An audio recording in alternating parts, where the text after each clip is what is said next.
नमस्ते दोस्तों, स्वागत है आपका आपके अपने YouTube channel open for learn में। मैं हूं आपका दोस्त और आज हम एक ऐसे विषय पर बात करने जा रहे हैं जो हमारी दुनिया को समझने और बेहतर निर्णय लेने में क्रांतिकारी बदलाव ला रहा है, भौगोलिक सूचना प्रणाली GIS। क्या आपने कभी सोचा है कि कैसे गूगल मैप्स काम करता है या शहर के योजनाकार कैसे तय करते हैं कि कहाँ नई सड़कें बनानी हैं? इन सबके पीछे GIS की शक्ति है। यह सिर्फ नक्शे बनाने से कहीं ज्यादा है। ये डेटा को स्थानिक संदर्भ में देखकर हमें अदृश्य पैटर्न और संबंधों को उजागर करने में मदद करता है। तो बिना किसी देरी के चलिए GIS की दुनिया में गोता लगाते हैं और इसके हर पहलू को विस्तार से समझते हैं। भौगोलिक सूचना प्रणाली GIS एक विस्तृत परिचय। भौगोलिक सूचना प्रणाली GIS एक शक्तिशाली तंत्र है जो स्थानिक जियोग्राफिक डेटा को कैप्चर करने, स्टोर करने, विश्लेषण करने, प्रबंधित करने और प्रस्तुत करने के लिए डिजाइन किया गया है। ये हमें पृथ्वी पर मौजूद विभिन्न घटनाओं और विशेषताओं के बारे में जानकारी को समझने, व्याख्या करने और कल्पना करने में मदद करता है। GIS केवल मानचित्र बनाने का एक तरीका नहीं है, बल्कि ये डेटा को एक स्थानिक संदर्भ में रखकर जटिल प्रश्नों का उत्तर देने और बेहतर निर्णय लेने में सक्षम बनाता है। परिभाषा। GIS को विभिन्न तरीकों से परिभाषित किया जा सकता है, लेकिन इसका मूल सार एक ही है। सरल शब्दों में GIS एक कंप्यूटर आधारित प्रणाली है जो भौगोलिक जानकारी को सहेजने, विश्लेषण करने और प्रदर्शित करने में मदद करती है। तकनीकी परिभाषा। GIS एक एकीकृत प्रणाली है जिसमें हार्डवेयर, सॉफ्टवेयर, डेटा, कर्मी और कार्यप्रणाली शामिल है, जो स्थानिक रूप से संदर्भित डेटा को कुशलतापूर्वक एकत्र करने, संग्रहीत करने, अद्यतन करने, हेरफेर करने, विश्लेषण करने और प्रदर्शित करने के लिए डिजाइन की गई है। GIS के फायदे या गुण। GIS के अनुप्रयोग व्यापक हैं और इसके अनेक फायदे हैं, जिनमें से कुछ प्रमुख निम्नलिखित हैं। बेहतर निर्णय लेना। स्थानिक विश्लेषण क्षमताओं के कारण GIS जटिल स्थानिक समस्याओं का समाधान करके सूचित और प्रभावी निर्णय लेने में मदद करता है। लागत में कमी और दक्षता में वृद्धि। ये संसाधनों के अनुकूलन, मार्गों की योजना बनाने और अवांछित ओवरलैप को कम करके परिचालन लागत को कम कर सकता है। बेहतर संचार। GIS डेटा को मानचित्र और विजुअल के रूप में प्रस्तुत करके जटिल स्थानिक जानकारी को समझने योग्य और प्रभावी तरीके से संप्रेषित करने में मदद करता है। रिकॉर्ड कीपिंग में सुधार। ये भौगोलिक डेटा का एक व्यवस्थित और सुसंगत रिकॉर्ड बनाए रखने में सहायता करता है, जिससे भविष्य के संदर्भ और विश्लेषण के लिए इसकी उपलब्धता सुनिश्चित होती है। स्थानिक पैटर्न और रुझानों की पहचान। GIS भौगोलिक डेटा में छिपे हुए पैटर्न, सहसंबंध और रुझानों को उजागर करने में सक्षम बनाता है, जो अन्यथा अदृश्य रह सकते हैं। भविष्यवाणी और मॉडलिंग। ये भविष्य की घटनाओं की भविष्यवाणी करने और विभिन्न परिदृश्यों के प्रभाव का मॉडल तैयार करने के लिए स्थानिक डेटा का उपयोग कर सकता है। GIS तकनीकी शब्द, टेक्निकल टर्म्स। GIS में उपयोग होने वाले कुछ महत्वपूर्ण तकनीकी शब्द इस प्रकार हैं।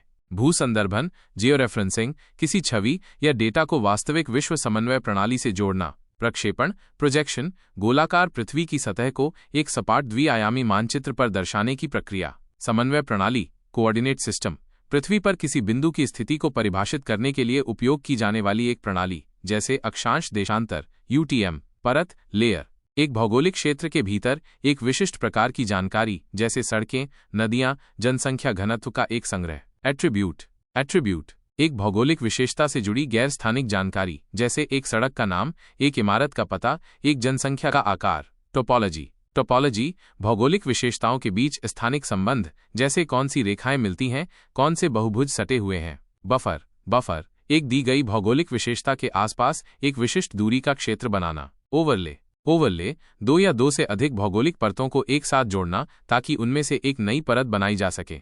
रिमोट सेंसिंग, रिमोट सेंसिंग, दूर से पृथ्वी की सतह के बारे में जानकारी प्राप्त करना, जैसे उपग्रह imagery. GPS global positioning system, उपग्रहों का उपयोग करके पृथ्वी पर किसी भी बिंदु की सटीक स्थिति निर्धारित करने वाली प्रणाली। GIS के घटक, कंपोनेंट्स ऑफ GIS। एक पूर्ण GIS प्रणाली 5 मुख्य घटकों से मिलकर बनी होती है। 1. हार्डवेयर, हार्डवेयर ये भौतिक उपकरण हैं जिन पर GIS सॉफ्टवेयर चलता है और डेटा को स्टोर किया जाता है। इसमें शामिल हैं कंप्यूटर, कंप्यूटर, पर्याप्त प्रसंस्करण शक्ति और मेमोरी वाला वर्कस्टेशन या server. Data input device, data input devices जैसे scanner, digitiser, GPS receiver. Data output device, data output devices जैसे प्रिंटर, प्लॉटर, डिस्प्ले मॉनिटर।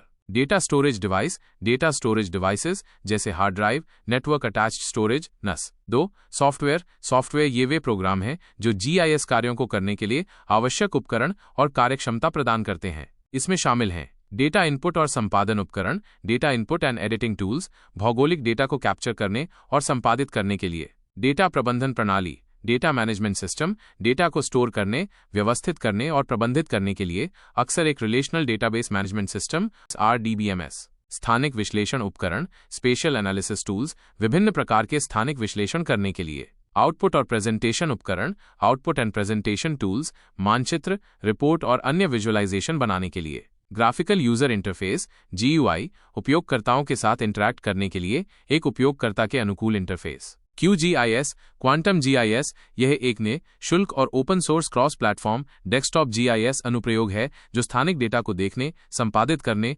विश्लेषण करने और प्रकाशित करने के लिए कार्यक्षमता प्रदान करता है। QGIS अपनी बहुमुखी प्रतिभा, उपयोगकर्ता मित्रता और सक्रिय समुदाय समर्थन के लिए बहुत लोकप्रिय है, जो इसे व्यावसायिक और शैक्षिक दोनों उद्देश्यों के लिए एक उत्कृष्ट विकल्प बनाता है। 3. डेटा ये GIS का सबसे महत्वपूर्ण घटक है। भौगोलिक डेटा में स्थानिक और गैर स्थानिक एट्रीब्यूट दोनों जानकारी शामिल होती है। स्थानिक डेटा, स्पेशल डेटा, किसी वस्तु की भौगोलिक स्थिति और आकार का वर्णन करता है। ये या तो वेक्टर या रास्टर प्रारूप में हो सकता है। एट्रीब्यूट डेटा, स्थानिक डेटा से जुड़ी वर्णनात्मक जानकारी। उदाहरण के लिए, एक सड़क परत में एट्रीब्यूट डेटा में सड़क का नाम, प्रकार, गति सीमा आदि शामिल हो सकते हैं। 4. कार्मिक पीपल, GIS विशेषज्ञ, विश्लेषक, डेटा संग्रहकर्ता और अंतिम उपयोगकर्ता जो प्रणाली को संचालित, प्रबंधित और उपयोग करते हैं। मानवीय बुद्धिमत्ता और विशेषज्ञता GIS की सफलता के लिए महत्वपूर्ण है। 5. कार्यप्रणाली मेथड्स, सफल GIS अनुप्रयोगों के लिए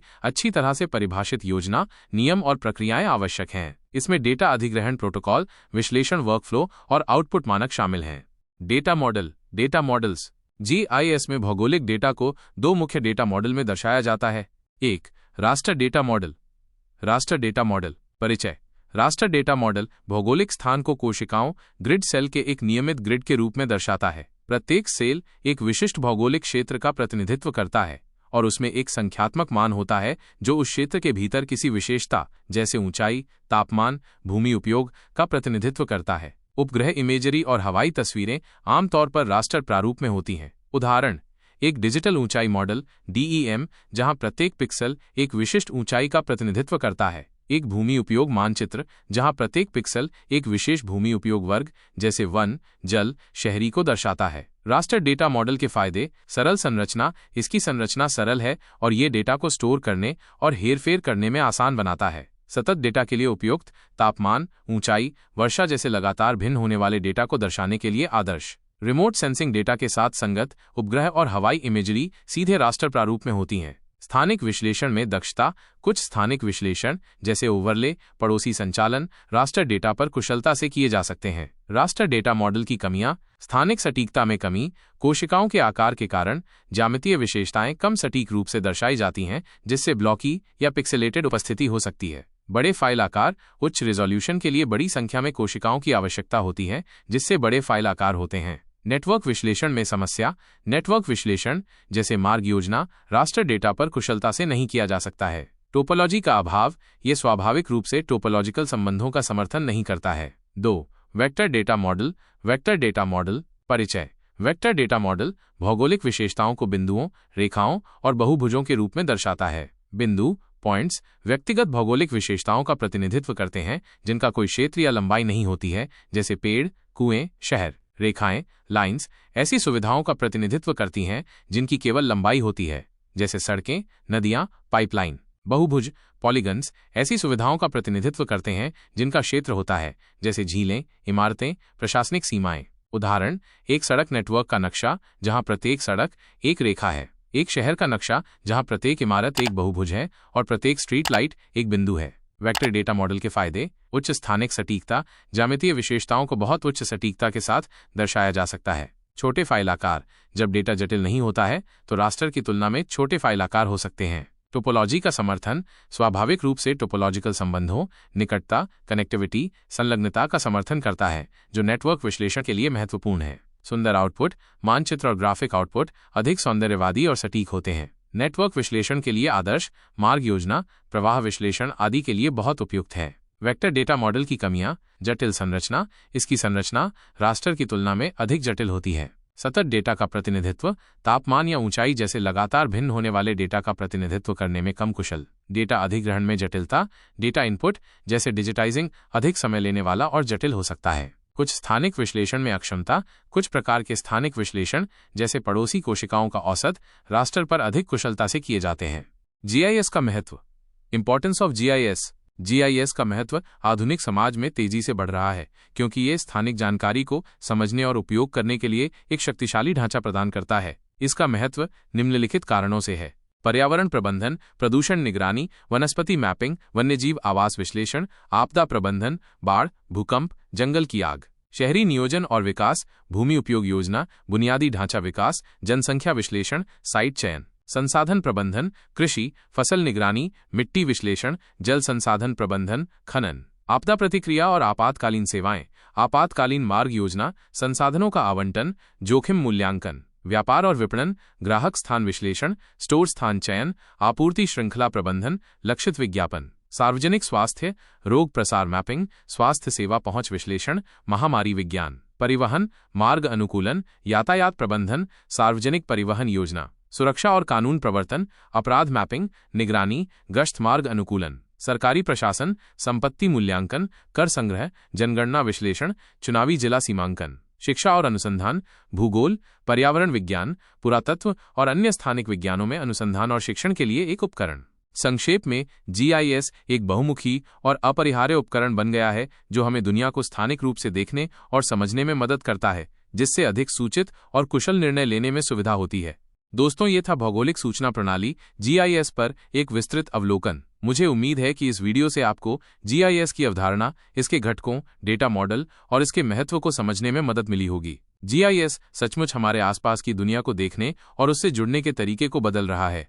अगर आपको ये जानकारी पसंद आई हो तो इस वीडियो को लाइक करें, अपने दोस्तों के साथ शेयर करें और ऐसे ही ज्ञानवर्धक वीडियो देखने के लिए ओपन फॉर लर्न चैनल को सब्सक्राइब करना न भूलें।